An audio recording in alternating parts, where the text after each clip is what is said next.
5 अक्टूबर को भारत में शुरू होने वाला वर्ल्ड कप 2023, जिसके आगाज से 2 महीने पहले तक भारत के अंदर से यह आवाजें आ रही थी कि पाकिस्तान कौन होता है हमें कहने वाला कि जनाब अगर आप हमें सिक्योरिटी नहीं एक्स्ट्रा प्रोवाइड करेंगे तो हम वर्ल्ड कप खेलने के लिए भारत में नहीं आएंगे। और फिर एशिया कप की कंट्रोवर्सी को लेकर भी कहा गया कि जनाब देखें हम पाकिस्तान के साथ क्यों खेलें, हम पाकिस्तान जाकर जनाब नहीं खेल सकते, क्योंकि एक तो पाकिस्तान जो है वो बॉर्डर्स के ऊपर हमारे जो सिपाही हैं, हमारे जो सैनिक हैं, हमारे जो फौजी हैं उनको मारता है, और दूसरी जानिब कहता है कि जनाब भारत जो है वो पाकिस्तान आकर खेले। तो हम जनाब ना पाकिस्तान को होस्ट करना चाहते हैं और ना पाकिस्तान जिस इवेंट को होस्ट कर रहा है वहां पर जाना चाहते हैं, और बायलैटरल क्रिकेट सीरीज जो है उसका तो दूर दूर तक कोई सवाल ही पैदा नहीं होता।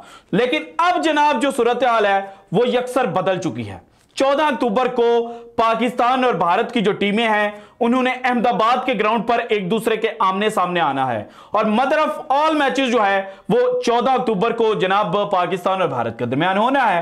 तो इस सारी सिचुएशन के अंदर जनाब जो इस वक्त ब्रेकिंग न्यूज सामने आ रही है वो ये है कि जनाब पाकिस्तान को आंखें दिखाने वाला भारत जो है वो पाकिस्तान को खुश करने के लिए जो वर्ल्ड कप है वो पाकिस्तान की झोली में डालने जा रहा है, और पाकिस्तान ने बाकायदा जनाब जो वर्ल्ड कप 2023 है वो भारत से छीन लिया है। मैंने जनाब थंबनेल के ऊपर ये लाइन लिखी हुई है और मुझे पता है कि जनाब आप इस लाइन को पढ़कर बड़े कंफ्यूज हो रहे होंगे, लेकिन जो चीजें मैंने आपके साथ शेयर करनी है उनको जनाब देखकर, उनको सुनकर आपका जो पुख्ता यकीन है वो हो जाएगा कि जनाब पाकिस्तान जो है उसके सामने भारत ना सिर्फ जनाब घुटने पकड़कर बैठा है बल्कि इस वक्त बिल्कुल फ्लैट हो चुका है। सो वन बाय वन सारी चीजें आपके साथ शेयर करता हूं, लेकिन उससे पहले 5 अक्टूबर को जनाब वर्ल्ड कप का पहला मैच खेला जाना था। 4 अक्टूबर को कैप्टन्स डे था, और जो इनिशियली शेड्यूल किया गया था वो कैप्टन्स डे के बाद जनाब जो वर्ल्ड कप 2023 है उसकी जो जनाब ओपनिंग सेरेमनी है वो होस्ट की जानी थी।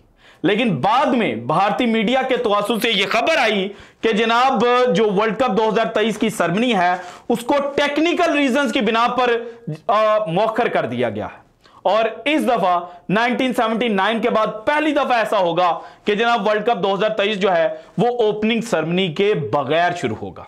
सो सारी दुनिया हैरान होगी कि भाईजान भारत तो दुनिया का सबसे अमीर तरीन क्रिकेट बोर्ड है, भारत के पास तो पैसे की इतनी फरावानी है कि ये जिसको चाहे उसको जनाब अपने यहां इनवाइट करके तो वर्ल्ड कप जो है उसको शानदार बना सकते हैं। और जो भारत ने जनाब एक्टर्स और बॉलीवुड स्टार्स को इकट्ठा किया था इनिशियली, जिनको उन्होंने जनाब प्रपोजल भेजे थे कि आप जरा आके हमारी जो ओपनिंग सेरेमनी है इसमें पार्टिसिपेट करें, वो थी तमन्ना भाटिया, अरिजीत सिंह, रणवीर सिंह, शेराज घोषाल एंड आशा भोसले। ये एक्सपेक्ट किया जा रहा था कि इनको इनविटेशंस गए हैं और ये जनाब परफॉर्म करते हुए नजर आएंगे, लेकिन बाद में टेक्निकल रीजंस कही गई और वो जो सेरेमनी थी वो मुअख्खर कर दी गई, और भारतीय मीडिया ने ये कहा कि जनाब ये सेरेमनी अब नहीं होगी और वर्ल्ड कप 2023 का ऐसे ही आगाज होगा। और फिर 5 अक्टूबर को जनाब जब 4 अक्टूबर को कैप्टन्स डे पर जो प्रेस कॉन्फ्रेंस हुई उसके बाद जनाब जो 5 अक्टूबर है वहां पर मैच शुरू हो गया, और 4 अक्टूबर की शाम को हमें कोई भी किसी किस्म की जो सेरेमनी है वो देखने को नहीं मिली।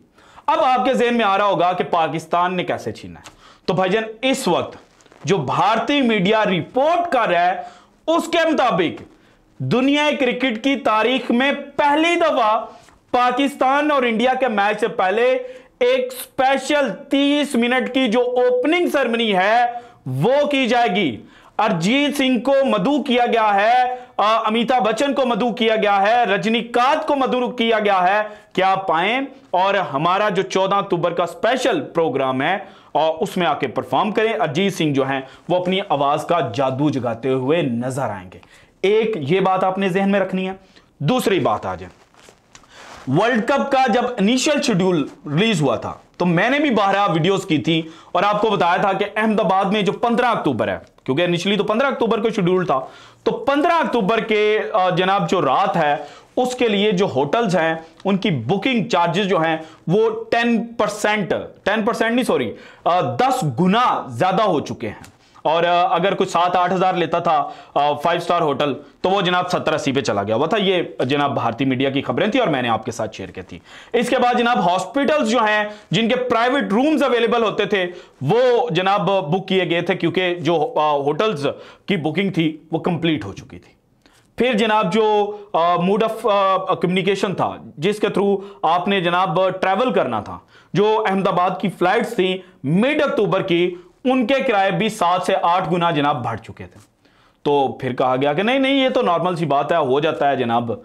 और हमने कहा था कि जनाब पाकिस्तान का इस वर्ल्ड कप 2023 में जाना मजबूरी नहीं है, लेकिन भारत पाकिस्तान के मैच से बहुत कुछ कमा सकता है। और इसकी एक मिसाल यह थी कि जनाब जो एड रेवेन्यू था जो नॉर्मल मैचेस में 30 सेकंड का 7 लाख रुपए तक है, वो पाकिस्तान और इंडिया के मैच का 10 सेकंड का सिर्फ 30 लाख हो गया था। दैट मींस के 4 गुना एड रेवेन्यू सिर्फ 10 सेकंड का इंक्रीज हुआ था। वहां पे 30 सेकंड का 7 लाख, यहां पर 10 सेकंड का 30 लाख। सो आप इसको कैलकुलेट करें तो 30 सेकंड का कितना हो जाएगा, 90 लाख के अराउंड। और इसको परसेंटेज पे आप फिर गिन लें कि कितने परसेंट ये इंक्रीज हुआ। तो भाईजान अब अगेन जो चीजें हैं वो सम अप हो रही हैं। और एक खबर जो है वो जनाब भारतीय जर्नलिस्ट हैं, मुझे आज इनकी ट्वीट्स पढ़ के बड़ा मजा आया।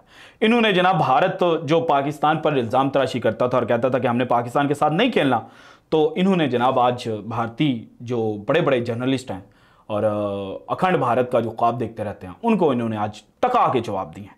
और फिर साथ इन्होंने एक और बड़ी खतरनाक बात शेयर की।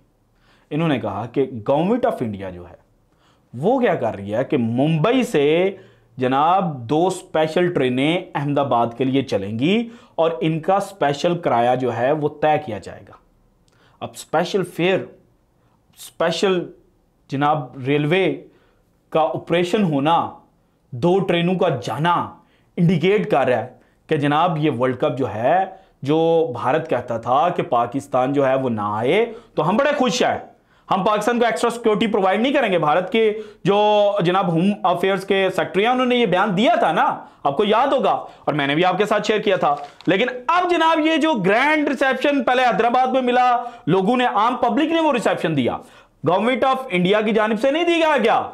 और अगर गवर्नमेंट ऑफ इंडिया की जानिब से दिया गया होता तो फिर चचा बशीर जनाब जो शिकागो से देखने के लिए आए हुए थे वर्ल्ड कप, उनसे पाकिस्तानी फ्लैग ना छीना जाता। लेकिन अब गवर्नमेंट ऑफ इंडिया बीसीसीआई की जानिब से ये चीजें जनाब सामने आना कि एक स्पेशल इवेंट 30 मिनट का ऑर्गेनाइज किया जाएगा जिसमें अरिजीत सिंह जो है वो अपनी आवाज का जादू जगाएंगे। इसके बाद स्पेशल ट्रेनें जो हैं वो मुंबई से चलेंगी अहमदाबाद के लिए। तो भाईजान ये इंडिकेट कर रहा है कि पाकिस्तान जो है उसको आपने वर्ल्ड कप झोली में डालकर दे दिया। आपने कहा कि भाईजान आपकी बड़ी मेहरबानी, आप हमारे पास खेलने के लिए आए, तो अब हम आपको जो स्पेशल प्रोटोकॉल है वो देंगे। यहां पर जनाब जो हिमांशु परीक हैं उन्होंने बड़ी मजे की बात लिखी। उन्होंने लिखा, on one hand the same, जो भारतीय सरकार है वो एक जानिब कहती है our armies are dying on borders because of Pakistan, so we won't play any cricket with them. On the other hand, they cancelled the opening ceremony of World Cup and organized a grand reception only for the Pakistan match. Celebrities and singers will be performing into it. If hypocrisy had a face, it would be exposed on October 14. ये Indian journalist Himanshu परीक जो है वो अपनी जो सरकार है उसका जो चेहरे के ऊपर डबल मास्क पहना हुआ है उसको एक्सपोज करते हुए कह रहे हैं कि एक जानिब आप कहते हैं कि जनाब पाकिस्तान के साथ क्रिकेट नहीं खेल सकते क्योंकि हमारे जवानों को मारते हैं बॉर्डर पर, दूसरी जानिब जनाब आप उनको जो ग्रैंड रिसेप्शन है वो दे रहे हैं। तो ये भाईजान इंडिकेट कर रहा है बहुत सारी चीजों को। अभी आपको शायद उस तरह से चीजें जो हैं वो अनफोल्ड होती हुई नजर ना आई, लेकिन कुछ अरसे के बाद आपके सामने वो चीजें आएंगी तो आप कहेंगे कि जनाब घुम्मन साहब ने बिल्कुल ठीक कहा था, गुम्मन पड़ गया हुआ था। और जब चीजों को मैंने बिगर पिक्चर के ऊपर एनालाइज किया ना, और आज जो स्टेटमेंट्स आई ज़का अशरफ साहब की जानिब से कि वो स्पेशल इनविटेशन जो भारतीय क्रिकेट बोर्ड के चीफ सेक्रेटरी जय शाह साहब की जानिब से आया है उस पर वो भारत जा रहे हैं, 14 अक्टूबर से पहले वो पहुंच जाएंगे। वहां पर जाकर वो पाकिस्तान क्रिकेट टीम को बोलेंगे कि जनाब आपने बड़े आराम से, बड़े तहम्मुल से और जनाब खौफ से आज़ाद होकर खेलना है। और इसके अलावा जो 7 पॉइंट नोट किया गया वो ये था कि उन्होंने कहा कि जय शाह ने मुझे कहा है कि आप भारत आए, यहां पर मिनिस्टर्स के साथ आपकी मुलाकात करवाई जाएगी। मिनिस्टर से मुलाकातें क्यों होती हैं? कि जो क्रिकेट डिप्लोमेसी है, जो मैंने अपनी पिछली वीडियो में जिक्र किया, जो नवाज शरीफ और अटल बिहारी वाजपेयी जो थे उनके दरमियान शुरू हुई थी, उसी को कंटिन्यू किया जाना है भारतीय सरकार की जानिब से। यहां एक नया तमाशा लगाने की कोशिश की जा रही है, क्योंकि अभी तक तो जो चीजें सारी जनाब सामने आई हैं उनको बिगर पिक्चर पर एनालाइज किया जाए तो यही आता है कि भारत पाकिस्तान से कमाना चाहता है, पाकिस्तान को अब स्पेशल प्रोटोकॉल दिया जा रहा है, और बाद में जो जनाब भारतीय सरकार के साथ चीजें लिंक की जाती हैं वो माजी के अंदर भी ये कर चुके हैं कि जनाब जब आप उनसे गले मिलते हैं तो फिर आपकी पीठ पर खंजर भी घूमते हैं, तो यही काम वो कर भी सकते हैं। लेकिन राइट नाउ जो चीजें नजर आ रही हैं उसके मुताबिक जनाब जो भारतीय सरकार है उससे पाकिस्तान ने वर्ल्ड कप 2023 जो है वो छीन लिया है। और वर्ल्ड कप 2023 छीनने से मुराद ये नहीं है कि पाकिस्तान वर्ल्ड चैंपियन का जो टैग है वो पाकिस्तान को मिल जाएगा, बल्कि ये जो 14 अक्टूबर को 30 मिनट की सेरेमनी होनी है ये बता रही है कि जनाब Pakistan is much more important than anyone. और फिर यहाँ पर मिस्टर सिन्हा साहब आप कह रहे थे ना कि जनाब भारतीय जो हैं वो Australians, England, south Africa, New Zealand की जो जीत है, विक्ट्री है, उसको सेलिब्रेट क्यों नहीं करते। तो भाईजान जरा अपनी सरकार से पूछे ना, आप तो बीजेपी सरकार के बड़े नारे लगाते हैं और जनाब योगी आदित्यनाथ साहब को भी आप बड़ा हाईली अप्रिशिएट करते हैं और आप कहते हैं कि आप जनाब योगी आदित्यनाथ, सीएम योगी आदित्यनाथ साहब जो हैं वो सीएम मोदी साहब की याद दिलाते हैं। तो आप जरा पूछें कि ये स्पेशल प्रोटोकॉल किस लिए हो रहा है, अंदर खाते क्या खिचड़ी पक रही है, और फिर वो पूछ के ना तो ट्वीट कीजिएगा, मैं आपके ट्वीट का जो है वो इंतजार करूंगा। So this is it from today's episode. अगर आपको वीडियो पसंद है तो लाइक कीजिएगा, ज्यादा से ज्यादा शेयर कीजिएगा, अपनी कीमती राय का इज़हार लाजमी कीजिएगा, और अगर आपने अभी तक चैनल को सब्सक्राइब नहीं किया तो कर दें। शुक्रिया, अल्लाह हाफिज।